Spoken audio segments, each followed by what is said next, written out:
एक छोटे से गांव में रोहन नाम का एक युवक रहता था। उसके माता पिता का निधन उसके बचपन में ही हो गया था, जिससे वो बिल्कुल अकेला पड़ गया था। उसके पास ना कोई सहारा था और ना ही कोई जमीन जायदाद। वो एक छोटी सी झोपड़ी में जीवन यापन करता था। गांव के मुखिया रामू राय एक अत्यंत दयालु व्यक्ति थे। उन्होंने रोहन की दयनीय स्थिति पर तरस खाया और उसे अपने यहाँ काम पर रख लिया।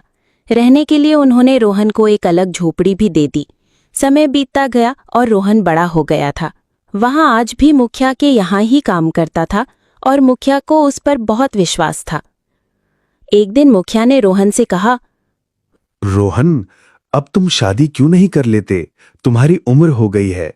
जब तुम्हारी पत्नी आएगी तो वो तुम्हारा आधा काम संभाल लेगी, घर संभालेगी और तुम्हारे खाने पीने का भी इंतजाम हो जाएगा। मेरी भी अब उम्र हो चली है, पता नहीं कब भगवान का बुलावा आ जाए। मैं चाहता हूं कि तुम्हारी शादी मेरे सामने हो जाए ताकि मैं तुम्हारे लिए निश्चिंत हो सकूं। अरे मुखिया जी, ऐसी बातें क्यों करते हैं? आपको मेरी उम्र भी लग जाए, आपके सिवा मेरा और कौन है यहाँ?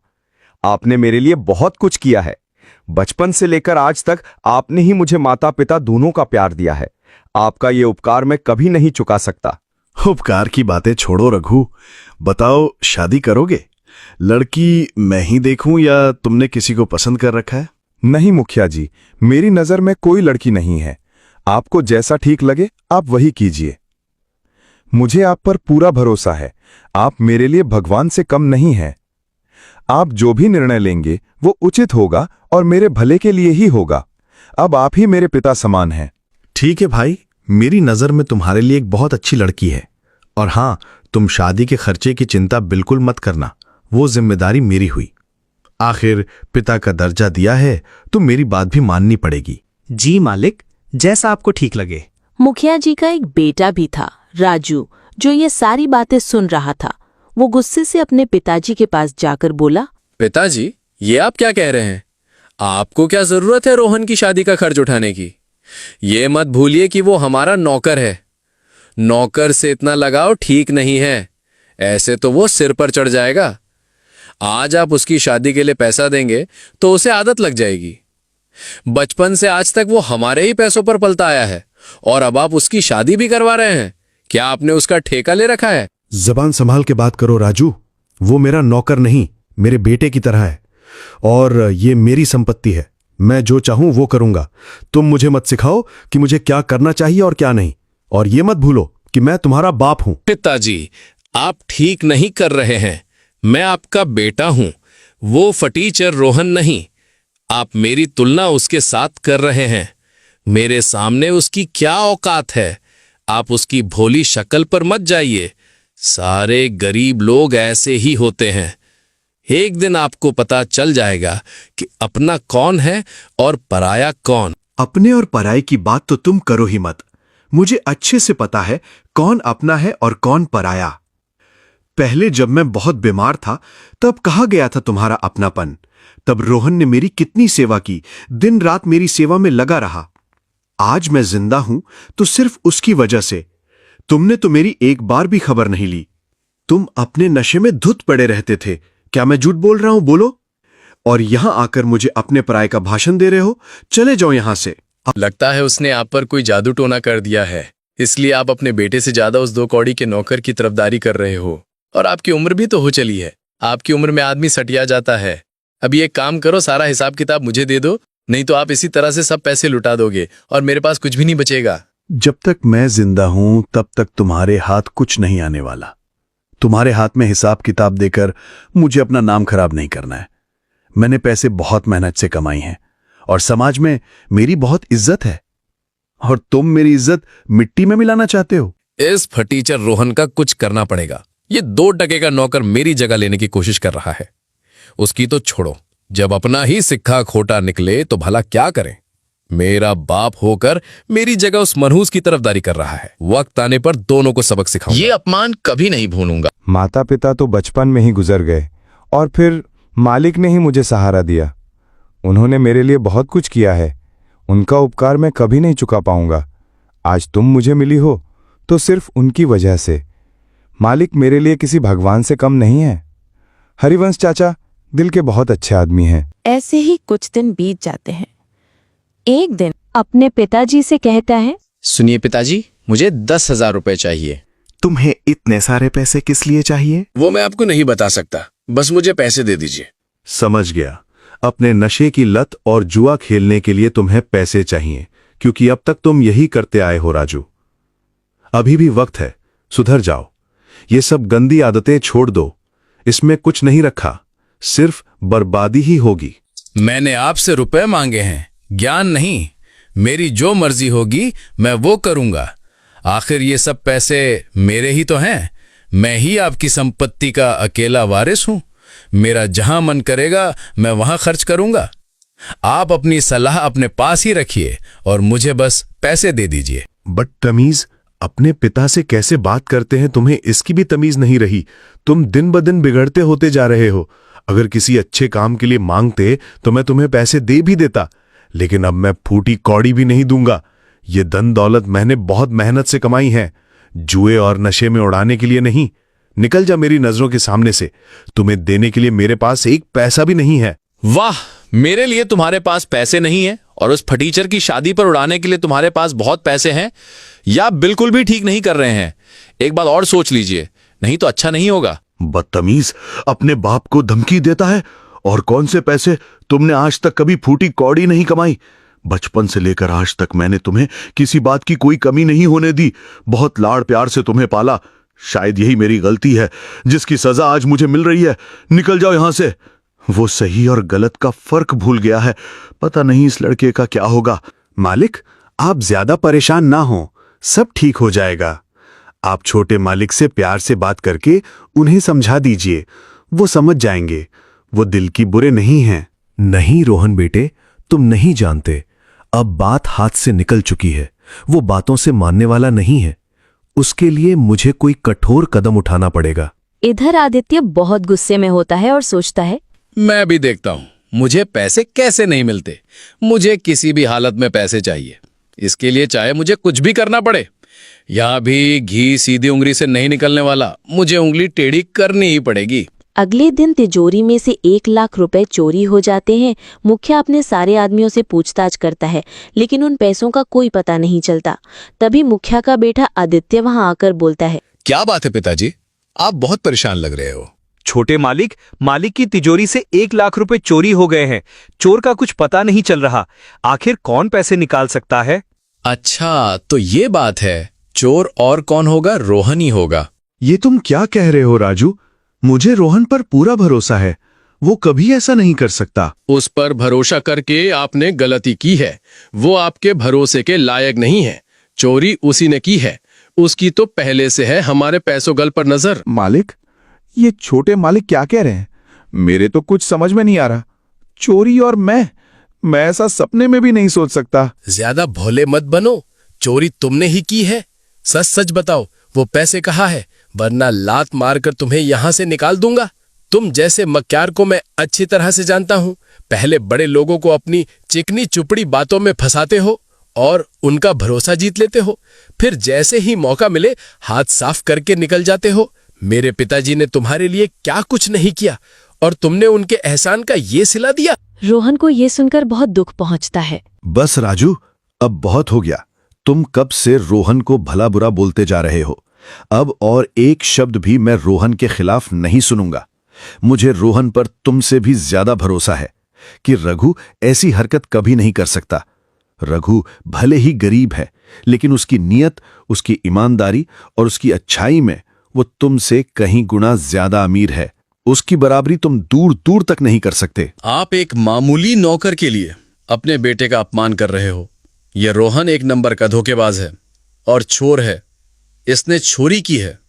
इसने आपकी आंखों के ऊपर पट्टी बांध रखी है, इसलिए आप सच्चाई को देख नहीं पा रहे हैं। मैं तो कहता हूं इसके घर की तलाशी लीजिए। जरूर इसने पैसे वहीं छुपाए होंगे। बस, अब बहुत हो चुका राजू। मैं अच्छी तरह से जानता हूं कि तुम रोहन पर झूठा आरोप लगाकर उसे मुझसे दूर करना चाहते हो। मुझे तो लगता है चोरी उसने नहीं की, बल्कि मैंने तुम्हें पैसे नहीं दिए तो तुमने ही की होगी। आप मुझ पर इल्जाम लगा रहे हो। अपने बेटे के बारे में आप ऐसा सोच भी कैसे सकते हो? आपको इस नौकर पर भरोसा है और अपने बेटे पर नहीं? नहीं है। मैं सबके सामने कहता हूं, मुझे तुम पर बिल्कुल भी भरोसा नहीं है। अच्छा ठीक है, आपको मुझ पर भरोसा नहीं है तो आप बेशक मेरे कमरे की तलाशी लीजिए, लेकिन मेरी एक शर्त है। मेरे कमरे की तलाशी के बाद आपको रोहन के घर की भी तलाशी लेनी होगी, तभी दूध का दूध और पानी का पानी हो जाएगा। नहीं है, मैं सबके सामने कहता हूं, मुझे तुम पर बिल्कुल भी भरोसा नहीं है। सबसे पहले राजू के कमरे की तलाशी की जाती है, लेकिन वहां पर पैसे नहीं मिलते हैं। देखा, आप सबको नहीं मिले ना पैसे। मैं आपको कब से कह रहा हूं कि पैसे रोहन ने ही चुराए हैं। एक बार उसके घर की भी तलाशी लेनी चाहिए। फिर रोहन के घर की तलाशी ली जाती है और रोहन के घर में पैसे मिल जाते हैं। ये लीजिए मालिक, रघु के पलंग के नीचे रखे थे। ये देखकर रोहन को बहुत बड़ा धक्का लगता है कि आखिर उसके घर में पैसे कहाँ से आए। देखा पिताजी, आपसे मैं कब से कह रहा था कि पैसे रोहन ने लिए हैं, लेकिन आपने मुझ पर भरोसा नहीं किया। अब पता चला अपना कौन है और पराया। मुखिया हरिवंश राय को भी बहुत बड़ा धक्का लगता है। वो कुछ भी नहीं बोलते हैं, बस चुपचाप खड़े रहते हैं। बोलिए ना, अब आप चुप क्यों खड़े हो गए? नहीं मालिक, ये सच नहीं है। मैं नहीं जानता मेरे घर पर पैसे कैसे आए, लेकिन मैं ऐसा काम कभी नहीं कर सकता। मैं चोरी कभी नहीं कर सकता। मालिक, मेरा भरोसा कीजिए। चुप कर धोखेबाज। आज तुम्हारी वजह से पिताजी को कितनी ठेस पहुंची है। वो तुम पर कितना भरोसा करते थे, मुझसे भी ज्यादा तुम पर भरोसा था। तुमने उनके साथ विश्वासघात किया है।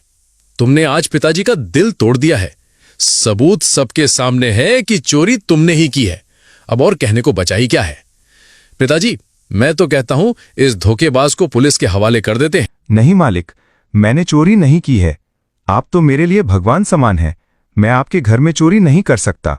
पिताजी, ऐसे लोगों को छोड़ना नहीं चाहिए। मैं अभी पुलिस को बुलाता हूं। नहीं, तुम पुलिस को नहीं बुलाओगे और चलो यहां से। लेकिन पिताजी, आप इसे ऐसे कैसे छोड़ सकते हो? इसको सजा तो मिलनी चाहिए। मैंने कहा ना, तुम नहीं बुलाओगे पुलिस। मुझे कोई शिकायत दर्ज नहीं करवानी, और चलो यहां से। मुखिया जी वहां से चले जाते हैं। भावना, ये क्या हो गया? आज मैंने अपने भगवान समान मालिक का दिल दुखाया है। उन्हें कितना बुरा लग रहा होगा। वो तो अंदर से पूरे टूट चुके होंगे। लेकिन आपकी तो कोई गलती नहीं है। और ये पैसे हमारे घर पे कब आए? किसने रखे? ये जरूर किसी का षड्यंत्र है आपको फंसाने के लिए। वो तो मैं नहीं जानता भावना। मुझे इस वक्त मेरे मालिक की चिंता हो रही है। न जाने वो मेरे बारे में क्या क्या सोच रहे होंगे। मुझे कैसे भी उनसे बात करनी ही होगी। मेरी बात सुनिए, अभी आपका वहां जाना ठीक नहीं होगा। आपने देखा नहीं, आपकी बात किसी ने नहीं सुनी। कोई भी आप पर भरोसा करने के लिए तैयार नहीं है। यहाँ तक कि रामू चाचा ने भी आप पर भरोसा नहीं किया। वो बिना कुछ बोले ही चले गए। मालिक की इसमें कोई गलती नहीं है। उनका दिल टूट चुका है। भले ही मैंने चोरी नहीं किए, लेकिन सबके सामने वो पैसे मिले हैं और ये साबित हुआ है कि मैं ही चोर हूं। मुझे कुछ समझ नहीं आ रहा। मैं अपनी बेगुनाही कैसे साबित करूं?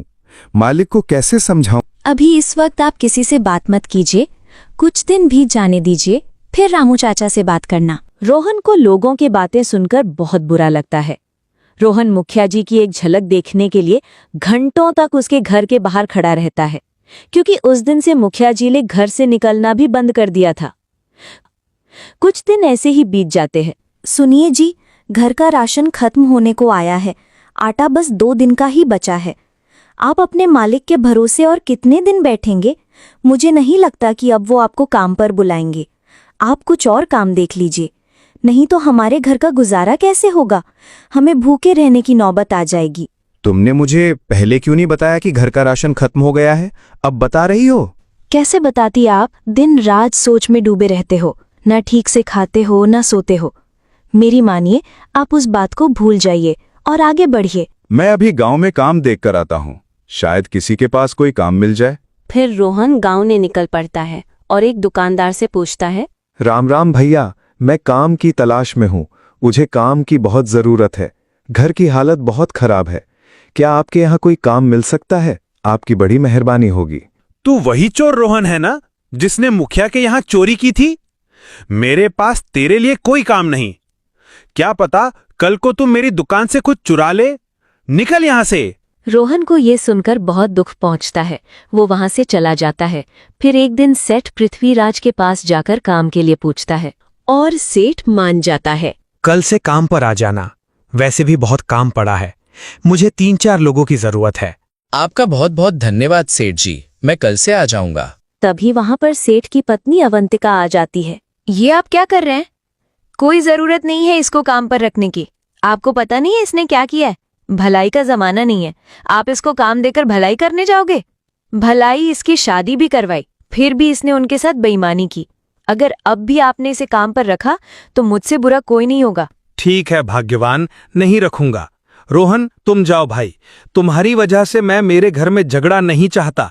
मैं तुम्हें काम पर नहीं रख सकता, तुम कहीं और जाकर काम देख लो। रघु निराश होकर वहां से चला जाता है।